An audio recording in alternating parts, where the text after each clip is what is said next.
Finally at the cap of the weekend. Oh, we needed that. I mean, we've been in a lot of close games, and we've lost a lot in the seventh inning and ninth inning. But we definitely needed that. We needed to feel real good about what we've been doing. I mean, they've been grinding. They've been competing. We just haven't had the ball bounce our way, and it was great to see that the ball bounced our way today. And it was frustrating for Jordan. Kind of having the ball taken out of her hand a little bit, but I just loved how Krings came in and competed and had her back, and our offense responded, and that's huge. After we give up 3 runs for our offense to be able to come back and score 5 with 2 outs, and that's impressive. And they just have to believe that they can do that regardless of who we're playing. Some of the conversations you had after yesterday, just to keep the momentum up a little bit. It's morale. No one likes to lose, and when you fight and you give everything you possibly can, and the outcome doesn't go your way, it can be deflating. And they just have to continue to believe that we're doing everything we possibly can. So we don't have control of a lot of the results, but as long as we're giving forth the effort and the passion and the desire, we know things eventually are going to turn around. We just have to continue to believe, and that's been really the message. It isn't anything that we're doing anything wrong.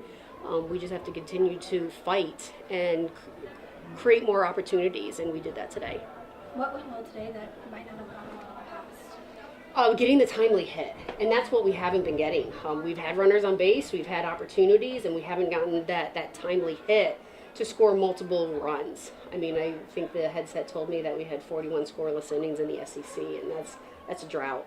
And then with Kara capitalizing and hitting that ball into the gap, that really created the momentum and being able to hit a ball hard, and we need that out of Kara and the rest of the heart of the lineup. But it's Shantice Phillips really coming through when we needed it, because again, we haven't been hitting the ball very hard, and hitting's contagious, and we have a couple kids that are hitting it hard. Now everyone believes that they can do that. We talk a lot about the top of your lineup, but finally seeing the bottom of your lineup get going, just what does that mean for you guys moving forward? It takes the pressure off of Jenna and Alex. I mean, they've been clutch all year long, and when the rest of your lineup is not producing, then it puts the pressure on 2 people, and they can't do it every single time. We can't. It's not like any other sport. It's not like basketball where we can drop a play and we can give the person who's hot the ball. You can't do that in softball and baseball. So you just hope that you can turn the lineup over to the top. And when you get production out of the bottom of your lineup, it takes the pressure off of everybody else, that they are the ones that have to do it.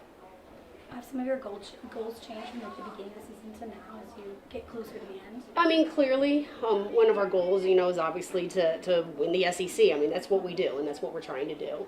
And then you have to kind of revisit it. And we still have an opportunity, obviously, to win the SEC tournament, but it's kind of, let's look at individual goals, and let's look at day by day. And day by day, it's hit the ball hard. Let's have quality at bats. We're getting great pitching. We're getting great defense.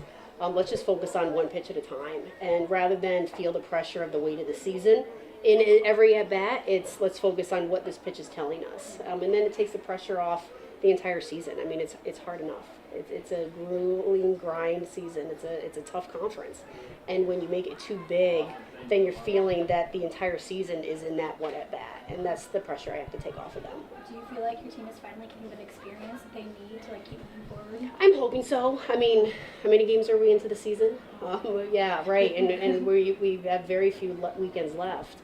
In every moment, but they have to feel the exhilaration of victory. And we haven't had that. I mean, when you lose 6 or 7 games in the last inning, you don't know if you can do it until you have an opportunity to be able to shut down a team like Alabama. You don't know if you're capable of it, and that's the experience that they gained today. Saw 2 amazing performances from Krings. Just what have you seen out of her this weekend? She wants the ball. I mean, immediately after yesterday's loss, she said, "Am I going tomorrow?" And we had her and Jordan both in the bullpen ready to go to be starters. I have a designated starter, and then I have an emergency starter. So if Jordan gets into trouble early, we have Krings ready to go. I don't have to worry about someone else getting ready in the bullpen. Sunday is I call it Susie All Staff. Everyone's available. So because we don't have a game tomorrow. But Krings she's elevated her thought process. And there's a difference between being a thrower and being a pitcher. And I think early on in the year she was a thrower and would just try to throw it by people. And now she's really learning the craft of pitching and being able to how to manipulate the ball and throw both sides of the plate and keep them off balance with her changeup. And that's what she needs to continue to do for us to carry any momentum into postseason.